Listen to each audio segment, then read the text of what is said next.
She said it quietly, like a line she'd practiced until it lost weight.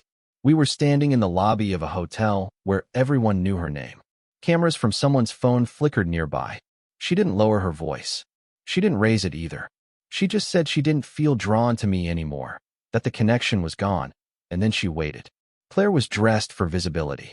Perfect posture. Perfect pause. The kind of pause designed to pull a reaction out of a man and make it look spontaneous. People passed us, slowed, pretended not to listen. She expected something from me. A question. A correction. A crack. I gave her nothing. I nodded once, the way I did in meetings when an executive finished a bad explanation. No argument. No follow-up. I picked up my coat from the chair where she'd left it earlier and stepped aside so a couple could pass between us. She watched me like I'd missed my cue. Later that evening, she posted a photo from the event. Alone. The caption was about clarity. She tagged the consultant she'd been working with lately, Evan, the one who spoke in absolutes and vanished after applause. He liked the post within seconds. I didn't comment. I didn't text. When we got home, I slept in the guest room without announcing it. In the morning, I left before she woke up. By noon, my name was gone from her calendar. By evening, every quiet mechanism that made her public life effortless had stopped working. The first message came from someone who had no reason to involve himself. Mark was a junior compliance officer at Claire's firm, careful to the point of invisibility. He sent a short note to my work account, not my phone, not my personal email. He wrote that he wasn't trying to start anything, that he just didn't want his name attached to what was coming. I didn't reply. At lunch, my department reviewed a case involving a consulting firm hired to reframe leadership presence after internal complaints. The lead advisor's name was Evan Hale. Same smile. Same phrasing I'd heard echoing from Claire's calls at night. He specialized in telling executives when their current lives were obsolete. I closed the file without comment and reassigned it. That evening, Claire came home energized. She talked about momentum, about alignment, about finally being seen. She moved through the apartment like it was a stage she no longer needed approval for. She mentioned Evan in passing, the way people mention weather.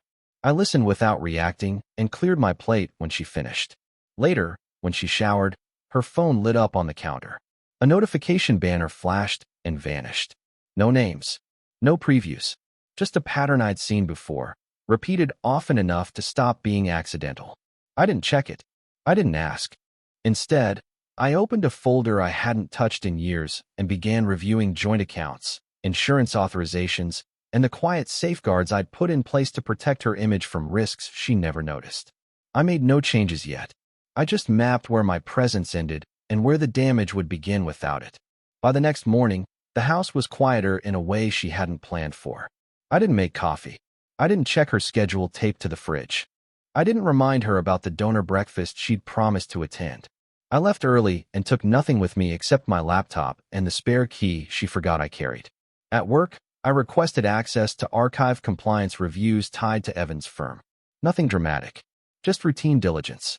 The kind no one questions because it looks like boredom, not intent. I didn't flag anything. I didn't escalate. I read. Patterns surfaced the way they always do when you stop looking for proof and start tracking behavior. Short engagements. Sudden exits. Clients left holding explanations they didn't fully understand. Reputation management outsourced to silence. That afternoon, Claire's assistant called my phone. She asked if I could still attend the reception that evening. Said Claire had assumed I'd handle the introductions. I told her I wouldn't be there and ended the call before she could adjust. The reception went on without me. Photos appeared online within minutes. Claire smiled too wide. She stood closer to people who didn't know her well enough to catch the strain. A minor misstatement slipped into her remarks, the kind I would normally smooth over afterward. No one corrected it. When she came home, she asked if everything was okay. I said nothing.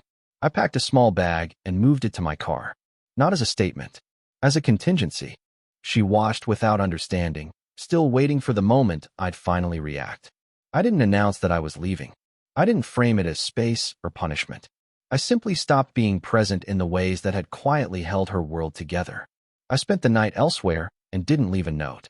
By morning, my phone was silent because I'd turned off the one feature she relied on, immediate access.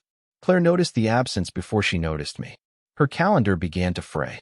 A call with a board member ran long with no one there to redirect it. A journalist asked a follow-up question she wasn't prepared for. Normally, I would have stepped in later, corrected tone, softened edges. This time, nothing followed. She texted once in the afternoon. Not concern. Logistics. I didn't answer. By evening, the messages multiplied, sharper, then uncertain. I read none of them. I checked into a hotel across town under my middle name. From there, I watched the public signals. A missed appearance. A delayed statement. Small inconsistencies that didn't look like failure yet, just distraction. The kind people forgive once. Maybe twice. Evan posted a photo from an airport lounge, tagged with a vague caption about next chapter energy. Claire didn't like it.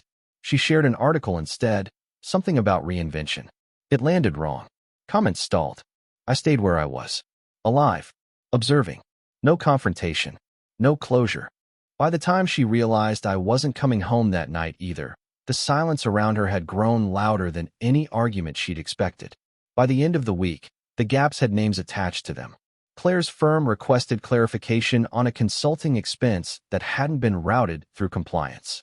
Normally, I would have preempted that question before it reached her desk. This time, it landed in her inbox without context or cover. I didn't initiate anything. I just stopped absorbing impact. From my side, I forwarded a neutral inquiry to an external review team I trusted, stripped of emotion and stripped of identifiers. It wasn't an accusation. It was a request for verification. The kind that triggers process without triggering alarms. Claire called that night from a number I hadn't saved. Her voice sounded rehearsed, like she'd practiced calm in front of a mirror. She spoke about pressure, about narratives turning unfair, about how helpful it would be if I could step in and explain a few things. I let the call go to voicemail and never listened to it. Evan stopped appearing in her posts. His name faded from her captions. When he did surface, it was attached to other clients, other cities. Momentum travels light. At work, someone mentioned that Evan's firm had quietly withdrawn from a contract mid-cycle, citing scheduling conflicts. The client wasn't pleased. Questions followed. No one mentioned me. Claire began answering her own questions in public. Each answer revealed a little more than intended. The buffer was gone. The distance showed. I stayed invisible. Not as a tactic, as a decision already made.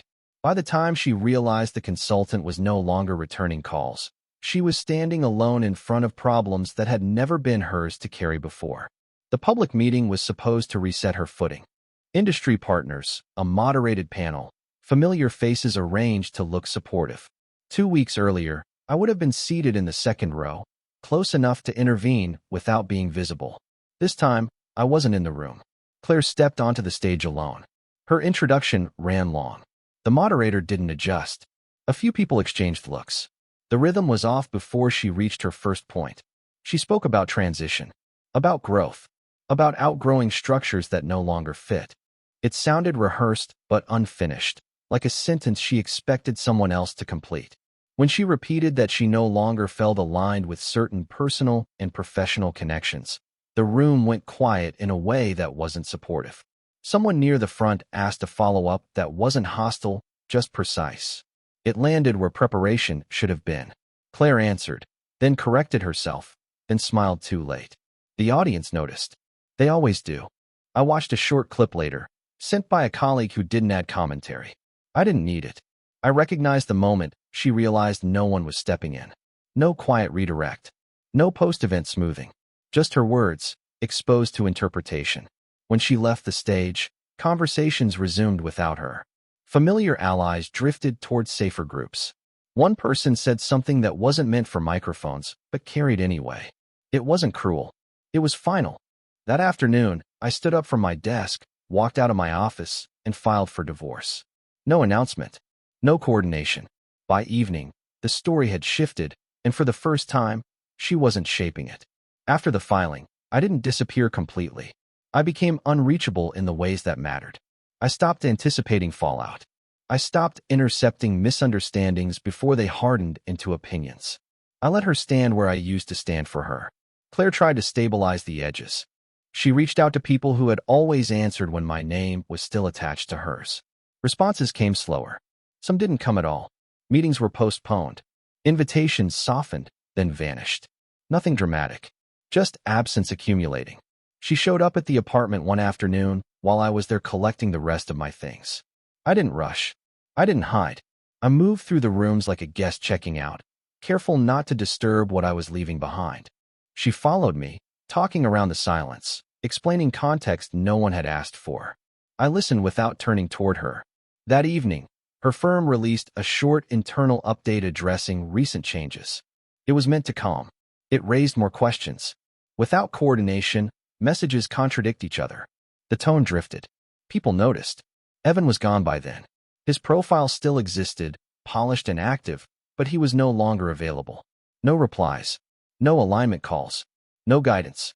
The consultant who had framed her distance as evolution had already moved on to his next narrative. I checked into a longer-term place and forwarded my mail. The world adjusted faster than she did. From a distance, I watched her attempt to rebuild momentum alone. Every step revealed how much weight she'd never known she wasn't carrying by herself. She found me in a place I hadn't protected because I hadn't needed to. A quiet cafe near my temporary office, late afternoon, no cameras, no audience. She sat across from me without asking, set her phone face down like it was a concession. She said she didn't understand how things had escalated so fast. She said she thought distance would create clarity, not consequences. She said she hadn't expected me to vanish from the systems that mattered. Her words moved carefully, testing for resistance. I didn't interrupt. I didn't correct the framing. I finished my coffee while she filled the space I wasn't using. She mentioned Evan once, indirectly, as if his absence were a logistical error that could still be resolved. She spoke about pressure from her board, about how narratives were getting away from her. She said she needed time, not abandonment. I stood up before she finished. Not abruptly, just when the conversation reached the point where she expected reassurance. She followed me outside, lowered her voice, asked if there was still a way to fix what had broken. She said she needed me to explain what was happening. I looked at her then. Really looked. I told her nothing. I nodded once, the same way I had in the hotel lobby, and walked to my car. Behind me, she called my name, louder this time. It didn't stop me. By the time she realized the conversation had been the last one, I was already gone from the parts of her life she could no longer replace. The collapse didn't arrive all at once. It came in fragments she couldn't control or reframe. A delayed endorsement. A contract quietly paused. A panel invitation withdrawn without explanation. Each one small enough to dismiss, together heavy enough to change how people looked at her. She tried to correct course publicly. The tone shifted too fast. Confidence turned defensive. Familiar phrases lost their effect. When she spoke about resilience, it sounded like justification. When she spoke about independence, it sounded rehearsed. The room stopped leaning in. People who used to orbit her began to keep distance, not out of cruelty, but caution. Reputational gravity works that way. No one steps forward when the ground is unstable. She noticed the change in how conversations ended sooner, how phones stayed face down, how meetings stopped producing follow-ups. At home, the apartment felt larger, not emptier, exposed. She moved things, changed lighting, rearranged furniture. None of it restored the sense of containment she'd taken for granted.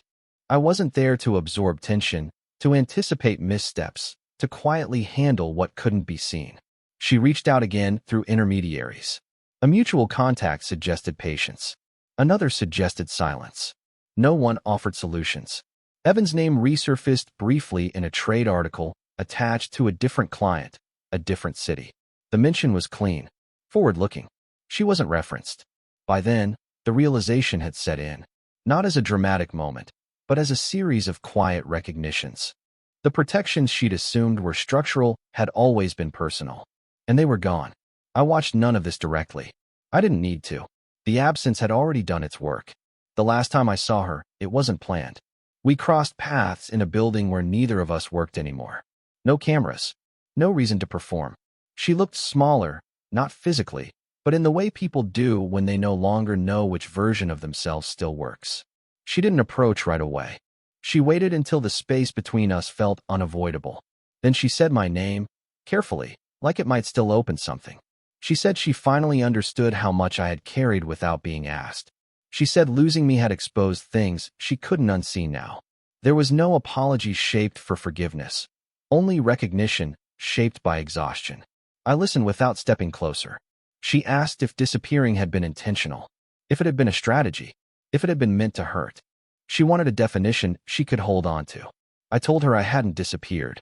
I had just stopped showing up where I wasn't respected. The words landed without force. They didn't need it. She nodded slowly, as if repeating them internally would change something. Then she stepped back, giving space the way people do when they finally understand there's no appeal left to make. I walked away without checking if she followed. I didn't feel relief.